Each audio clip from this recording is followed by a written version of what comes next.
Good afternoon. As many of you know, over the past year or so, we have taken a hard look at our tax credits to ensure we are putting the state in the best possible financial posture. It is our job to ensure this state's tax structure is fair and equitable for all Georgians. And there were no shortage of well-thought-out suggestions. So after several meetings reviewing a number of audits, we've considered some recommendations and we'll be putting them into legislation. We appreciate the work of our respective committees and hope to continue our joint review of tax expenditures in an effort to best serve the citizens of our state. We set out with a few goals in mind to focus on: increasing transparency and accountability, strengthening taxpayer return on investment, and limiting the fiscal exposure for the state. In general, we will be adding sunset provisions to exemptions and credits under $1 million, shortening some of our longer carry-forward items, and Chairman Huffstedler has measures addressing transparency and accountability. Additionally, we have some suggested adjustments to 3 specific credits in order to better align with our shared goals. First, we will be suspending the tax exemption for high-tech data centers. Additionally, we will be raising the salary threshold required to qualify for the exemption to 200% of the average county wage should it be revisited in the future.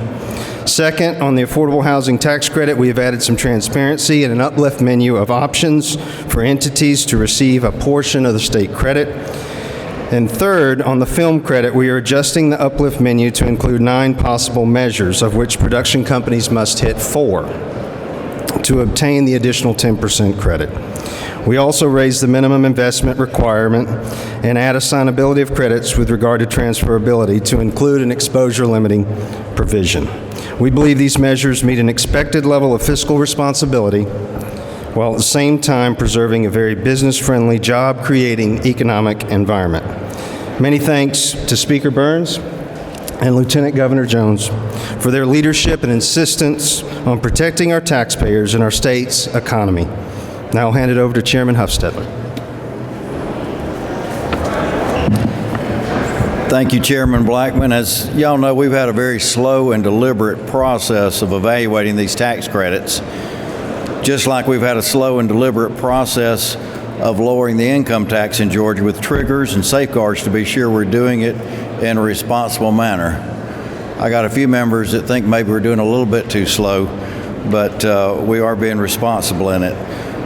But I also want to point out, this isn't just about tax cuts, tax credits.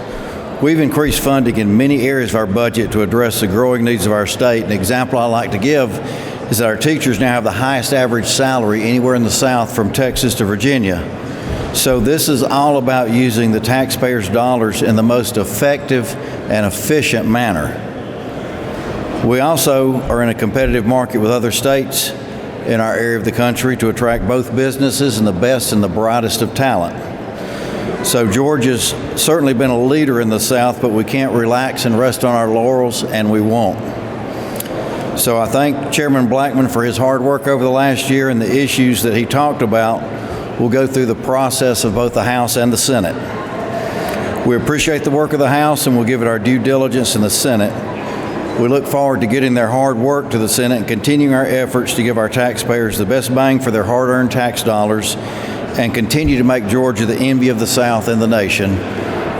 Again, I appreciate everybody's work on this, and we'll turn it over to our leader in the Senate, Lieutenant Governor Burt Jones. Thank you. Thank you, Chairman Huffstedler, and thank you, Chairman Blackman. I just want to really commend these 2 gentlemen for working so hard in the off season on this initiative. You know, it's always been my goal to number one, continue to lower our state income tax. We have started that measure several years ago. We're going to continue to do that, and the only way you can do that is by assessing the tax credits and incentives that are out there right now, adjust some of them, eliminate others, and that's what we're working on as 2 bodies. Thank you. I want to thank the Speaker for allowing us the opportunity to work together. I've had Chairman Black Blackman in my office in Jackson, Georgia, on several times during the off season, as well as Chairman Hustetler, and so it just represents a good cooperation between both chambers, looking at all these incentives and really looking out for the taxpayers of Georgia at the end of the day, because that's what we're here for, and we're going to continue to do that, and we're going to be very methodical and, like I said, fiscally responsible, and we're going to go at the pace that we want to go. And but right now we are putting these initiatives out there, and each chamber will get to work on it, and then we'll see what we come out as a final product. But once again, I want to congratulate our two chairmen for being able to work together, and thank the speaker again for his continued friendship and cooperation, and just look forward to continue to work on these things. Speaker. Thank you, Governor. Well, y'all know how I like to start off. It's a good day to be a Georgian, I think. Some good announcements. I know it's a good day to be a Georgian. It's a good day to be a Georgia taxpayer. We want to take care of our Georgia taxpayers, and Lieutenant Governor and myself and these two fine chairmen that are dedicated to the House and to the Senate, thank you for your work. You know, we all in the General Assembly have worked really hard over the last few years to work on the issues that make sure Georgia continues to be the #1 state in the country, unrivaled in our country and our success. And what we've been working with here is part of that success story. You know, Governor Kemp continues to champion economic development, and he's doing a great job of working with us in the General Assembly to write this story. Write the story for Georgians, lower taxes, continued historic economic development projects all over this state. I like to remind myself of this, so I'll remind y'all. The best place in this nation in which to do business for the last 10 years running. And we're not going to jeopardize that, but we're going to make a few changes. All the time, we've done all these things working together. We've managed, as you also know, to put together a $16 billion surplus for the people of our state. All the while, as we put that surplus together, accumulated that surplus and saved it, we've cut taxes and benefited Georgians by at least $5 billion. And along with that, I promise my folks everywhere I go, when I speak to my local groups at home or wherever I may be, that we are good stewards of our tax money, yours, mine, these gentlemen. So we're making good investments. We want to make sure those investments are receiving and creating jobs in our state, in our local communities, but for the very best return on investment that we can possibly receive, because at the end of the day, that's our job, and that's what we're about. I think today's announcements continues us in the right direction, and a very responsible direction, one that is a fiscally sound position that continues to move our state forward. Now, one of the things that Chairman Blackman mentioned, we're looking at rebalancing, if you will, when it comes to incentivizing our data centers that are in this state, which are an important part of our success. But we know that these data centers currently use a disproportionate amount of our state's energy. We have to make very sure that we are balanced with that we have the resources available. We also know that we've heard a lot of talk about this with our film tax credit, which has been very, very successful for Georgia. We want to make sure that we streamline our tax credit so we continue to get the absolute best return on that investment for Georgia. Because if we don't, we won't remain the #1 state in this union in which to do business. And I believe, as these folks behind me believe, and I believe we've demonstrated, the House, along with Lieutenant Governor Jones, Chairman Blackman, Chairman Hustetler, as they've worked over this interim since last year to put these great ideas in place to ensure that all of the work we've done continues to be a reality in making Georgia this best place that I've heard about to live, work, and raise a family. So that's what we're trying to do. Now we'll open this up if you're good with that, Lieutenant Governor, we'll let these two chairmen answer some questions about what we're doing. So with that, we'd be glad to take some questions, and we'll get the appropriate answer from the appropriate person. So thank y'all for being here with us. Thank you for giving us this coverage. We look forward to your questions. Is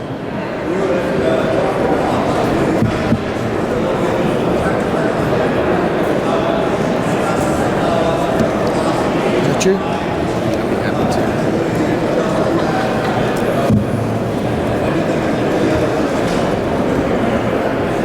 Yours. We'll let Chairman Blackman take a stab at that one. Thank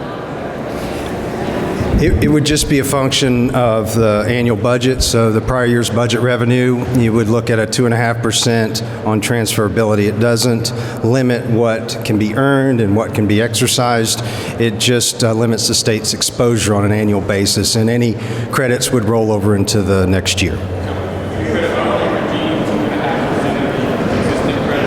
Well, I mean, if you look at that, that's $900 million right now, right? Or in excess of $900 million. So you could redeem all that you could take under your current tax obligation that you choose, but the transferability would be limited to that 2.5% amount annually, and anybody that didn't get covered in that particular year would roll into the next year, so that you're not losing any credits, and you would get an extra year carry forward in addition to that. Be happy to talk about it more offline. I know it's a complicated measure.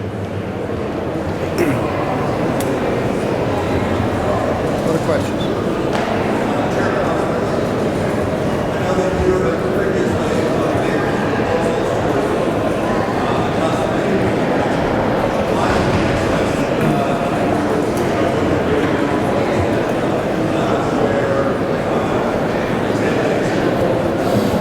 I think what Chairman Blackman has over here is a method to make sure that there's not a open-ended cost that he's, when he says he's going to limit the transferability, and this will come to the Senate, that it would spread it out and not give the state government budget a huge liability in 1 year, because some of these are kept over several years. They could all be redeemed in 1 year. So he's trying to protect the budget and smooth the process out. It doesn't really change the tax credits that are out there, but we've got to continue to look at this, and I think we need to look at anybody that pays taxes in Georgia doesn't have to transfer them. So we might have encouraged some companies to move to Georgia in the process as well. Tricia.